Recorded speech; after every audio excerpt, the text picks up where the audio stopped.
Absolutely no diet served on any menu here at the hotel. Now, ladies and gentlemen, we're of course here to see the march of those Peabody Ducks. But if we haven't done so before, they surprise us to learn that our whole tradition here got started with a bit of a practical joke. Right? All right.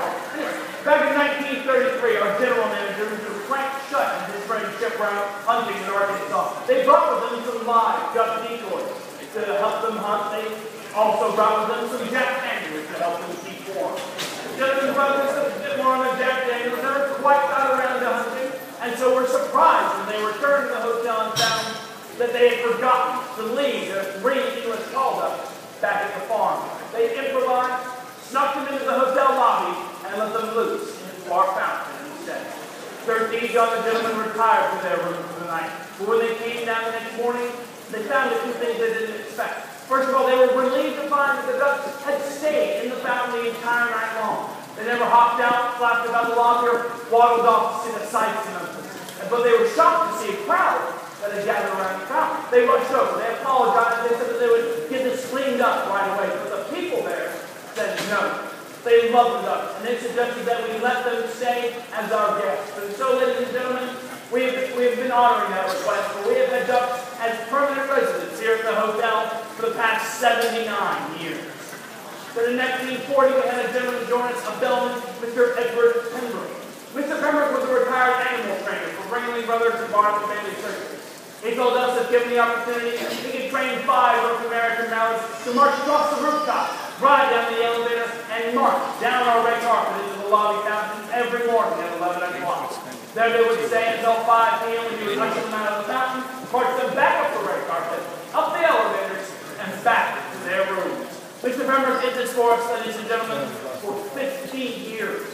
He also took the ducks all across the country. They were on the Tonight Show with Johnny Carson. They were featured in People magazine. He and the ducks even made a very special guest appearance on Sesame Street for National Rubber Ducky Day. And Mr. Pembroke did so much for the hotel, but especially for our ducks, and he was named the world's first duck master. My name is Anthony. I'm actually only the 5th duck master since 1940, and in just a few moments it'll be my honor to continue our tradition for you. But first, on rare occasion, I have the honor of sharing the duties of duck master. Today is one of those days. Please welcome my honorary duck masters, Ann Fletcher, Ray O'Brien, Ellen Duggar, and Cheryl Allison.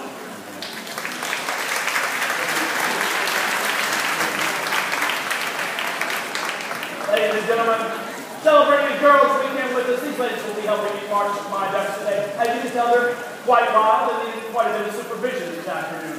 Now, ladies and gentlemen, I want us all to understand what it means to be honorary duck masters here at the hotel. It is an official station, it has an official duty, and as such, it has an official proclamation. Whereas the daily march of the world-famous Peabody Ducks is a time-honored tradition, begun in 1933 and attended by countless visitors.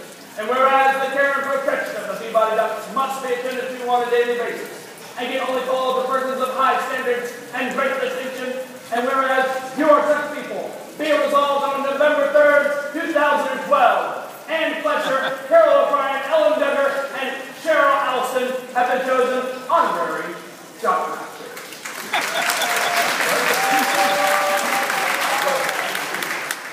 Just a few moments, ladies and gentlemen, we're going to usher the ducks out of the fountain. We're going to march them down the red carpet, up the elevators, and back to their rooms. We do ask, ladies and gentlemen, that if we're here by the red carpet and the entrance to the elevator, that we keep those areas clear, and please resist the urge to reach out and pet the ducks. They are very wild animals after all. But finally, and this is the most important point, please take as many flash photos as you like. You are all guests with us here today at Peabody, and this march is for you.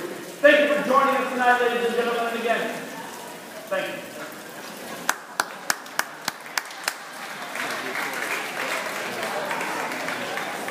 Ladies and gentlemen, good evening, and your attention, please.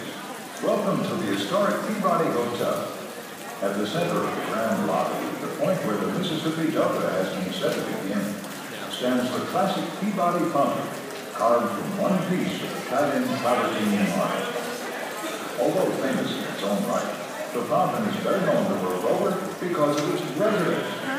If I may direct your attention to the fountain now, you will witness a tradition begun in the 1930s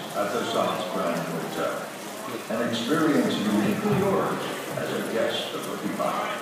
Preparing to return to their penthouse on the plantation roof for the night. Ladies and gentlemen, the march of the world-famous Peabody Ducks.